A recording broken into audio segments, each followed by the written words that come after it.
Welcome to UPSC 360 Telugu by Vishnu IAS academy. Trump ఎక్కడో అమెరికాలో కూర్చొని ఇస్తున్న టారిఫ్ ఎఫెక్ట్ మన ఆంధ్రప్రదేశ్ మీద పడుతుంది, ఎస్పెషల్లీ గోదావరి జిల్లాల మీద. ఇండియాలోని అతి ఎక్కువ ఇన్లాండ్ ఆక్వాకల్చర్ జరిగేది ఆంధ్రప్రదేశ్లోనే. మనం ఇక్కడ నుంచి ఫిష్, ష్రింప్ ఎస్పెషల్లీ యుఎస్ఏకి అండ్ మిగతా దేశాలకి ఎక్స్పోర్ట్ చేస్తూ ఉంటాం. యుఎస్ఏకి అతి ఎక్కువ ష్రింప్ ఇంపోర్ట్ వచ్చేది ఇండియా నుంచే, ఎస్పెషల్లీ ఆంధ్రప్రదేశ్ నుంచి. ప్రాసెసింగ్ యూనిట్స్ ని ప్రతి chief ministers, especially previous chief minister, చాలా ఫుడ్ ప్రాసెసింగ్ యూనిట్స్ అవన్నీ and cold storage units start చేయడం జరిగింది. ఇప్పుడు ఇంత ఇన్వెస్ట్మెంట్ పెట్టిన తర్వాత మన ఫార్మర్స్ మీద 50% టారిఫ్ థ్రెట్ ఉంది.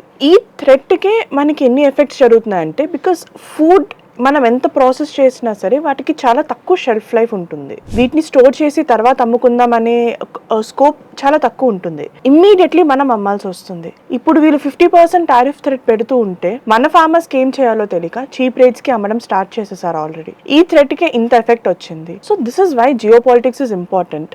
నేను నా ప్రీవియస్ వీడియోస్లో కూడా చెప్పేది ఇదే. ఎక్కడో ఎవరో పైన కూర్చొని డిసైడ్ చేసేది ఇప్పుడు మన ఫార్మర్స్ మీద, మన గోదావరి జిల్లాల మీద పడుతుంది. This calls for responsible leadership. ఎలాగా ఒక స్టేబుల్ పాలసీస్ తేవాలో మీ నాకు కామెంట్ సెక్షన్లో తెలపండి. Thank you.